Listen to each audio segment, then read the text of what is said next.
تو دل کو زندہ کرنے کے اسباب میں سے پہلا سبب ذکر کی کثرت.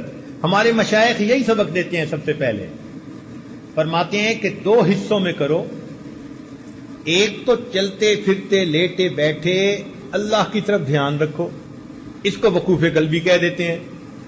اور ایک فرماتے ہیں کہ صبح اور شام 15 منٹ آدھا گھنٹہ ساری دنیا سے ہٹ کٹ جاؤ اور اللہ تعالی کی یاد میں ڈوب جاؤ. ساری دنیا سے ہٹ کٹ جاؤ اور اللہ تعالی کی یاد میں ڈوب جاؤ.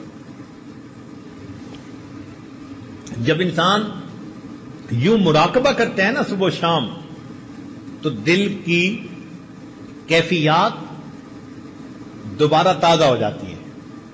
آج کل کے دور میں اس کو سمجھنا بہت آسان ہے. دیکھیں آج کل تو چھوٹے بڑے بہت لوگوں کے پاس سیل فون ہوتا ہے, موبائل فون. اس کی بیٹری ہوتی ہے. اب اگر سارا دن اس پر باتیں کرتے رہیں تو اس کی بیٹری ڈسچارج ہو جاتی ہے. اس کو پھر چارجر سے لگانا ضروری ہوتا ہے. اگر آپ چارجر سے نہیں لگائیں گے تو بیٹری اتنی فلیٹ ہو جائے گی کہ بات ڈسکنیکٹ ہو جائے گی, پھر آن ہی نہیں ہوگا. بالکل اسی طرح ہم سارا دن لوگوں کے ساتھ انٹریکٹ کرتے رہتے ہیں, کام کاروبار بیوی بچے دوست احباب.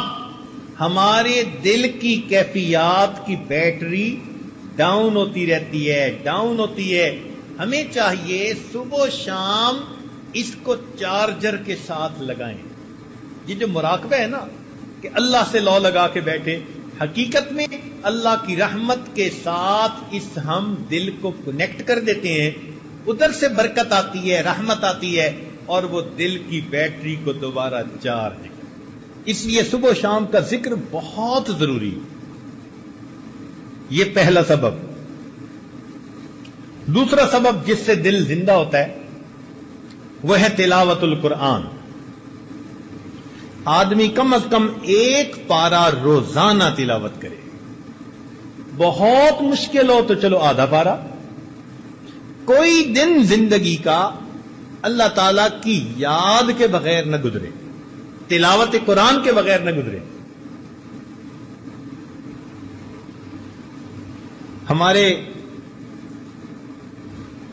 ان لاز کے ایک بزرگ تھے, دارالعلوم دیوبند سے انہوں نے فراغت حاصل کی تھی. میری ایک مرتبہ ان کی ملاقات سوات میں ہوئی تو وہ کہنے لگے کہ میں امام العلماء والصلحاء حضرت خواجہ عبد المالک صدیقی رحمت اللہ علیہ سے بیعت ہوا, اور اس وقت انہوں نے فرمایا کہ 1 پارہ روزانہ تلاوت کرنا. فرمانے لگے کہ آج اس بات کو کہے 43 ایئرز گزر چکے ہیں, ان 43 سال میں ایک دن بھی میرے قرآن کی تلاوت میں ناغہ نہیں ہوا. جب ایسے لوگ اللہ کے سامنے نام اعمال لے کر جائیں گے, ہمیں کتنی شرمندگی ہوگی کہ ہمارے کتنے دن تلاوت کے بغیر جا چکے. اب دیکھو 43 سال, سردی بھی گرمی بھی صحت بھی بیماری بھی دیس بھی پردیس بھی خوشی بھی غمی بھی, 100 عوارض ہوتی ہیں, مگر وہ کہتے ہیں میں نے 1 پارے کی تلاوت پکی. چنانچہ عبداللہ ابن عباس نے انہوں فرمایا کرتے تھے من احب القرآن احب اللہ ورسولہ. جو شخص قرآن سے محبت کرتا ہے وہ اللہ رب العزت اور اس کے رسول سے محبت کرتا ہے, اور اللہ اور اس کے رسول اس بندے سے محبت کرتے ہیں.